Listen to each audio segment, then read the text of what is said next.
Sa mga naghahanap ng abs workout dyan para mabawasan ng ating belly fat, so gawin nyo tong circuit challenge natin, doing core exercises or mga abs exercises. So first workout po natin, ang tawag po dyan is high plank.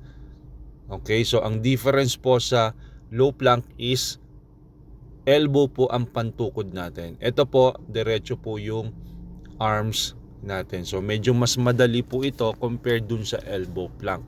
Pero po napakaganda po nito sa core natin para tumibay po yung core natin, and syempre lumiit yung tiyan natin. Okay, maganda rin po ito sa braso para mag-tone yung arms natin. Okay, makita po natin yung mga muscle sa ating arms. So gawin po natin to ng 1 minute.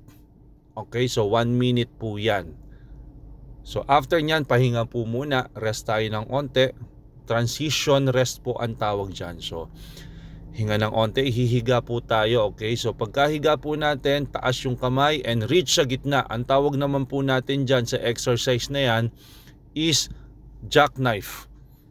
Okay, so ang repetitions po is 12 repetitions. Okay, each side.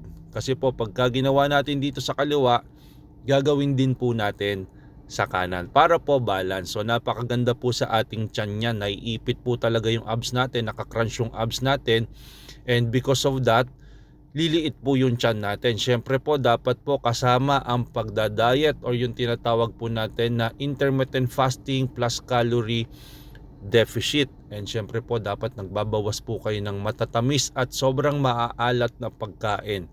Taasan nyo po yung fiber nyo para po hindi kayo madaling magutom. Okay, so pagka pinagsama-sama po natin, kasama po ng mga workouts na to, sigurado po mababawasan po yung timbang natin and papayat po tayo, liliit po yung tiyan natin, and sexy po tayo. Okay, mabibuild natin yung confidence natin. Okay, so ang next na po natin is, ang tawag ko po dyan is touch your hands behind the leg crunches. Ang haba naman nun, pero advanced crunch na lang po para maikli.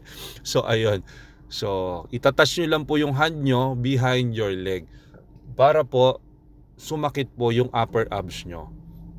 Okay, so 15 times po ata ang ginawa ko dyan. Pahinga ng onte. Okay, rest ng onte. Syempre po nangangawit po yung abs natin dyan. So position. Ang next naman po natin is knee to chest to bicycle. So medyo mahirap po yan. So ang ginawa po natin dyan is 12 times. Okay, so knee to chest, then bicycle, palitan po. So gagayahin nyo lang po ako. Mabagal lang po yung paggawa ko dyan para po masundan nyo. Okay, so ang gawin nyo po is every other day. Marami po kasi nagko-comment kung everyday po ang paggawa ng mga abs workout. Pwede pong gawin is 3 times a week.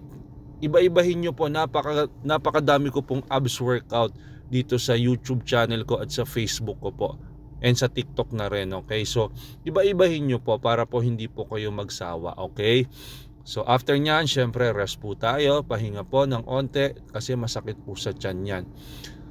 Okay, next po natin na challenge is, ang tawag ko naman po dito sa exercise na to is knee to chest, then kick back. Ayun. So one side lang po muna. So ang gawin po natin is 12 times sa left and 12 times sa right. Okay, so napakaganda po sa core natin yan. Pagka ginawa po natin yan, lahat po yan sunod-sunod natin gawin. So hindi po kasi yung mga nagsasabi na ang crunches is hindi po effective pagka maglulus ka ng weight. Yes po, pag crunches lang po ang ginawa nyo. Pero po, pag circuit po ang ginawa nyo at gumamit kayo ng maraming energy because circuit po siya, makaka-increase po yon sa energy expenditure nyo.